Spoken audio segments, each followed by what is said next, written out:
అనునిత్యం తన శ్రమతో అంచెలంచెలిదిగాడు తనకు రక్షగా ముందు చూపుతో సాగి శిఖరమయ్యాడు. వ్యక్తుల కన్న విలువైనవి వ్యవస్థలని చాటాడు. తనే ఎరుగడు, నీతినే వదలడు, లక్ష్యమే మరువడు, నిత్య రణయోధుడు. అతడొక కృషి, అతడొక ఋషి, విలువలు కలిగిన మనిషి. ప్రతి ఒక్క సోదరికి ఈరోజు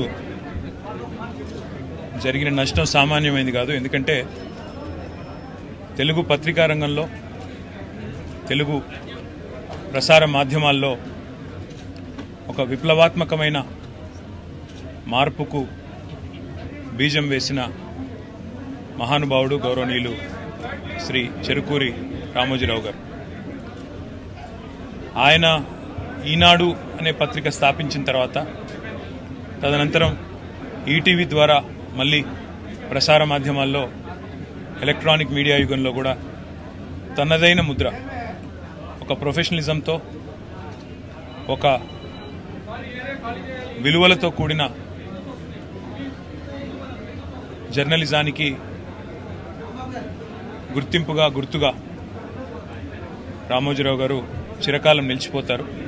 తెలుగు భాషని ఆయన అభిమానించిన విధానం, తెలుగు భాష అభివృద్ధి కోసం ఆయన తపన, అదేవిధంగా ఎల్లవేళలా రాష్ట్రం బాగుండాలి, దేశం బాగుండాలి అంటూ తనదైన శైలిలో ఎప్పుడు కలిసినా చిరునవ్వుతో భారతదేశం గురించి, అదేవిధంగా తెలుగువారు ఎక్కడున్నా తెలుగువారి గురించి, తెలంగాణ గురించి, ఆంధ్రప్రదేశ్ గురించి మాతో ఎన్నో సందర్భాల్లో గొప్పగా చాలా విషయాలు, గతం గురించి, భవిష్యత్తు ఎలా ఉండాలనే దాని గురించి కూడా చాలా గొప్పగా చెప్పిన మహానుభావుడు రామోజీరావు గారు.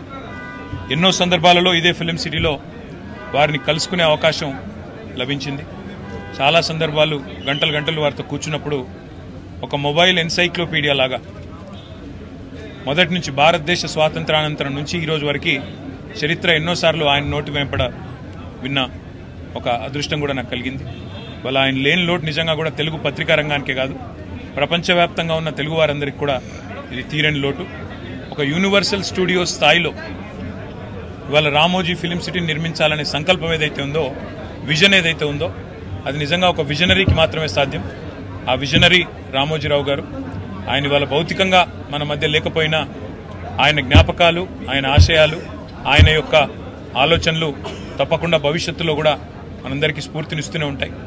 వారి ఆత్మకు శాంతి చేకూరాలని, వారు తప్పకుండా ఏదైతే తెలుగు భాషాభివృద్ధి కోసం, తెలుగువారి అభివృద్ధి కోసం తపన పడ్డారో, తెలుగు జాతి తప్పకుండా ఉన్నంతకాలం ఆయనను తప్పకుండా గుర్తుపెట్టుకుంటారని చెప్పి కూడా తెలియజేస్తూ, వారి కుటుంబ సభ్యులకి, అదేవిధంగా వారి అభిమానులకి, వారి బంధుమిత్రులకి అందరికీ కూడా పేరు పేరున మా పార్టీ తరఫున ప్రగాఢమైన సానుభూతిని కూడా తెలియజేస్తూ వారి ఆత్మకు శాంతి చేకూరాలని మనస్ఫూర్తిగా ప్రార్థిస్తాం.